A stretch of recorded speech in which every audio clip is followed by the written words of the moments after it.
প্রিয় দর্শক, সাজ্জাদ কাদিরের শুভেচ্ছা নিন।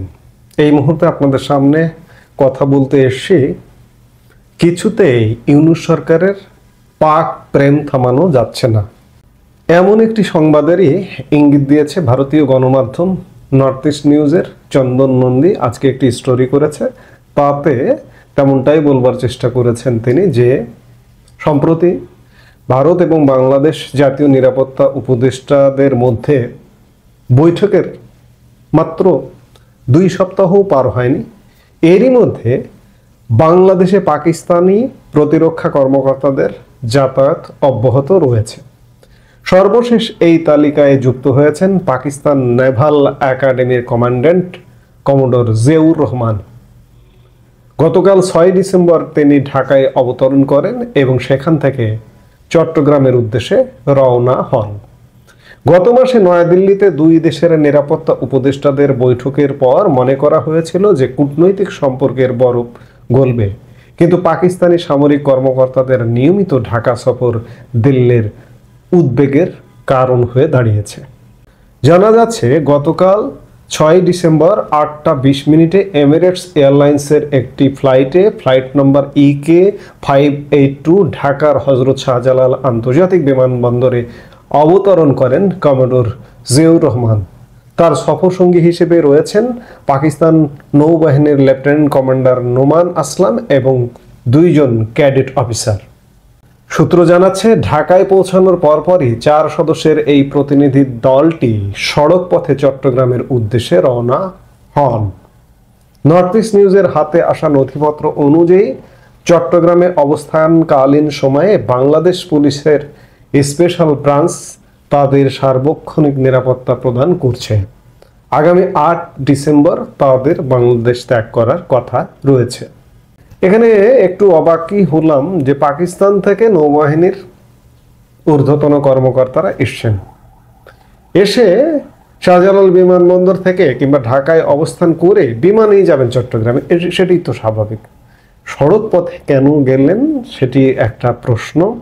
জানুয়ারি 2025 থেকে পাকিস্তান সেনাবাহিনী, ISI এবং নৌবাহিনীর শীর্ষ কর্মকর্তাদের বাংলাদেশে আগমন উল্লেখযোগ্য হারে বেড়েছে। এটি বাংলাদেশে সিনিয়র পাকিস্তানি নৌ কর্মকর্তাদের 3য় সফর। এর আগে নভেম্বরের 3য় সপ্তাহে পাকিস্তান নৌবাহিনী প্রধান অ্যাডমিরাল নাভিদ আশরাফ বাংলাদেশ সফর করেছিলেন। তখন পাকিস্তানের গাইডেড মিসাইল যুদ্ধ জাহাজ PNS সাইফ 3 দিনের জন্য চট্টগ্রাম বন্দরে নোঙর করেছিল।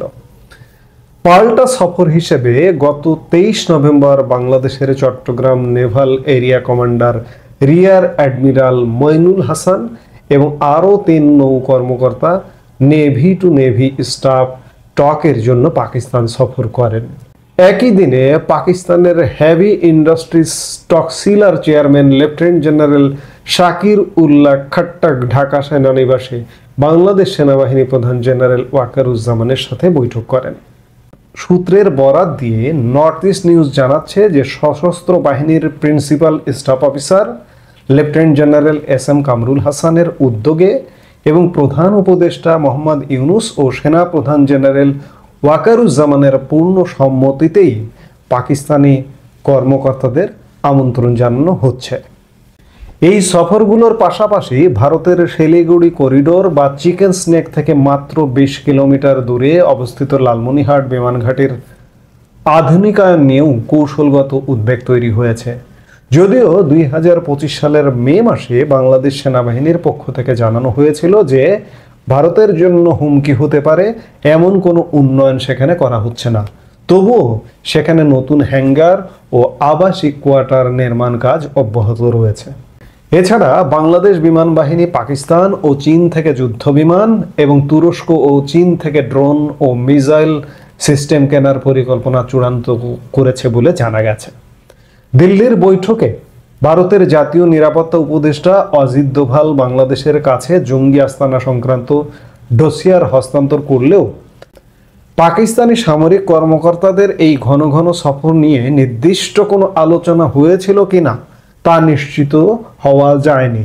তবে বর্তমান পরিস্থিতি 2 দেশের নিরাপত্তা সম্পর্কের ক্ষেত্রে নতুন সমীকরণের ইঙ্গিত দিচ্ছে। এটি স্পষ্ট যে দিল্লি বৈঠকে বাংলাদেশের নিরাপত্তা, ভারতের নিরাপত্তা নিয়ে আলাপ হয়েছে এবং এখানে পাকিস্তান প্রসঙ্গ কি আলাপ হয়েছে এটা আমরা বলতে পারবো না। কেউ কেউ আবার অনেক কিছু বলে ফেলেন বা বলতে পারেন যে এই আলাপ হয়েছে, হয়তো সেই বৈঠকে তারা থাকেন, তারা বলতে পারেন, কিন্তু আমরা জানি না। এগুলো গণমাধ্যমে প্রকাশিত হয়নি যে ভারতের জাতীয় নিরাপত্তা উপদেষ্টা, বাংলাদেশের জাতীয় নিরাপত্তা উপদেষ্টা দুজনের দ্বিপাক্ষিক বৈঠকে আসলে কি আলাপ হয়েছে, পাকিস্তান প্রসঙ্গে এসছে কিনা, কিংবা পাকিস্তান নিরাপত্তা বিঘ্ন ঘটাতে পারে এগুলো নিয়ে সতর্ক করা হয়েছে এবং জানা গেছে যে ডসিয়ার দিয়েছে, জঙ্গি ঘাঁটি আস্তানা সংক্রান্ত ডসিয়ার দিয়েছে। তাহলে দিল্লি বৈঠকের পরে বাংলাদেশের আচার আচরণে তো পরিবর্তন পরিলক্ষিত হওয়ার কথা।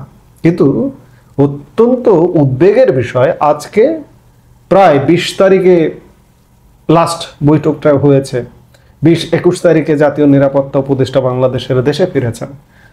আজকে 15 দিন কিন্তু পেরিয়ে গেছে, তারপরে কোনো ধরনের লক্ষণ খেয়াল করছেন যে কোনো পরিবর্তন হয়েছে বাংলাদেশের, কিংবা পাকিস্তানি ভিজিট কি বন্ধ হয়েছে? হয়নি, প্রতিনিয়ত ভিজিট চলছে। পাকিস্তানি পরিকল্পনায় এখনো পর্যন্ত বাংলাদেশ বিদ্যমান। যে কথাই বলি না কেন, বাংলাদেশ সত্যিকার অর্থে বাংলাদেশের সামনের দিনগুলোতে কি হতে যাচ্ছে এটা আসলে এই মুহূর্তে বলা কঠিন। বাংলাদেশ জীবন মৃত্যুর সন্ধিক্ষণে। আজকে ডিসেম্বর বিজয়ের মাস, এই কথাটা যদি বলি অনেকের শুনতে খারাপ লাগবে, কিন্তু সত্যিকার অর্থে বাংলাদেশ অনিশ্চয়তার দোলাচলে দুলছে। এই মুহূর্তে বসে কোনো বিশেষজ্ঞর বলবার ক্ষমতা নেই, বাবার ক্ষমতা নেই বলবার যে বাংলাদেশ আসলে কোন পথে যাচ্ছে। একটা অনির্ধারিত যুদ্ধ, একটা অনাকাঙ্ক্ষিত যুদ্ধের দিকেই কি যাচ্ছে কিনা? কারণ বাংলাদেশকে পাকিস্তান ব্যবহার করতে চাইছে ভারতের বিরুদ্ধে উস্কানি হিসেবে। ভারতে পাকিস্তান চাইছে কোনোভাবে এদিক দিয়ে একটা উস্কানি তৈরি হোক এবং সেই উস্কানিতে ভারত ফাঁদে পা দিক, এমনটাই চাওয়া। এবং এই চাওয়ার কোনো পরিবর্তন হয়নি। দিল্লি থেকে যতই নিরাপত্তা উপদেষ্টা বৈঠক করে ঘুরে আসুক না কেন, হয়নি এখনো পর্যন্ত। জানি না আসলে এর শেষটা কিভাবে হবে, শান্তিপূর্ণভাবে বাংলাদেশ এই বাংলাদেশ বিরোধী শক্তির হাত থেকে মুক্ত হবে কিনা। আজকে আমি কেন, যারা এই ঘটনাগুলোর ভেতরে থাকেন, জাতীয় নিরাপত্তা উপদেষ্টা খলিলুর রহমান স্বয়ং নিজেও বলতে পারবেন না যে আসলে তারা কোন দিকে যাচ্ছেন, তাদেরকে নিয়ে পাকিস্তান কি খেলা খেলছে। আমরা সত্যিই এক কঠিন যুগ সন্ধিক্ষণের মধ্যে আছে। আমাদের আসলে দোয়া করা ছাড়া অন্য কোনো উপায় নেই। এই মুহূর্তে এ পর্যন্তই। সবাই ভালো থাকুন, সুস্থ থাকুন। আমাদের ভিডিওগুলো নিয়মিত পেতে সাবস্ক্রাইব করুন Sajjad Kadir and the legends YouTube channel এবং লাইক, কমেন্ট, শেয়ার করে সাথে থাকুন।